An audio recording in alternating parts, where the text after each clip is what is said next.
เต็มมันนะถ่ายแล้วไอ้ตุ้ยถ่ายวิดีโอแล้วที่เคารพครับตั้งแต่ท่านผู้ชมที่เคารพครับคุณยายมณีวันตรงศิริพี่สาวคนโตได้จากเราไปตั้งแต่วันที่13 14 15 16 17ก็เผา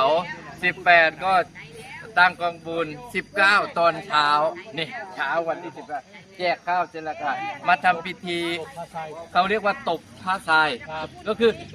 สร้างเจดีย์ทรายให้น้อยตุนแล้วก็ประดับประดาว่าคล้ายๆกับว่าเพื่อนนะได้ส่งบุญให้เพื่อนคืออันที่สงของการทำบุญด้วยเจดีย์นี่นะมีค่าเท่ากับเม็ดทราย1 เม็ดเม็ดละ1 บาทดับเบิลแมนบาทอันเงินบาทเนี่ยบาททองคำเพราะฉะนั้นเนี่ยมันก็1,000,000,000 เม็ดอยู่ในนี้อันเพิ่นจะส่งบุญให้เพิ่นไปสู่สวงสวรรค์ส่วนอันนางฟ้านางสวรรค์ที่กำลังตกแต่งเหล่านี้นะเขาอานิสงส์ผลบุญที่สร้างเจดีย์จะทำให้เขาเนี่ยร่ำรวยรุ่งเรืองโชคลาภสมปรารถนาแล้วก็มาดูใกล้ๆเจดีย์นี่นะมันเป็นสิ่งที่เขาสร้างมานี่เห็นว่าบันไดขึ้นนี่อันนี้เขาถือว่าเป็นดาวดึงใบสีคือกันได้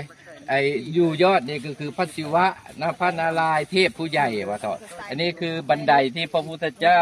ขึ้นไปในโบสถ์พุทธมารดานะแบบนี้นะความหมายทำนองเดียวกันนั่นแหละ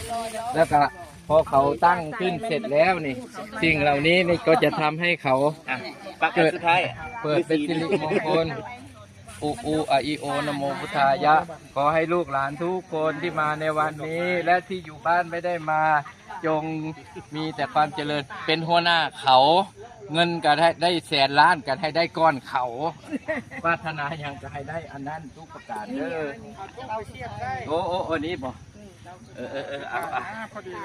เอาตัว1991อีกแล้วบันน่ะวันที่19มาครับเสาทุ่งนะเอาเสาทุ่งนี่ตั้งขึ้นนี่หมายถึงหยังพี่ไทยเดี๋ยวผมเพียงว่าอ่านตำราเปิดตำราก่อนลุงโยอันธงที่ตั้งขึ้นนี่เป็นความหมายว่าหยังคือใส่มันยกน้ำทีนี้ตุ้มดินี่ความหมายหยังลุงโยอันเสาปรึกษาแม่ไอ้ตุ้ยรับเอาน้ำเปล่ามันติดอยู่บ่ดีนี่นะจุดทูบมันมีติดผมให้ถือเลขได้เยอะแต่มะม่วงต้นน่ะจองทุกครั้งเด้อเดี๋ยวขยับก็เด้อไผ่ไม้เอาไปไว้ใต้ลมไอ้ตุ้ยไปอยู่ใต้ลมเลยเอามาถามลูกพ่ออันต้องหันมาอันธงนี่อันตั้งขึ้นในหมายความว่าอย่างเป็นสัญลักษณ์ว่าเพื่อให้ประดับเพื่อแบบต้องมีทุ่งแม่ทุ่งไทยแบบว่าเครื่องหมายความสำเร็จแบบนี้เนาะที่ว่าต้องขึ้นไปพบภูมิที่ต้องแทนทุ่งไปนี่ตั้งเรียบร้อยแล้วเป็นบอลนี่โอ้ลูกพ่อยังเอาเตรียมโต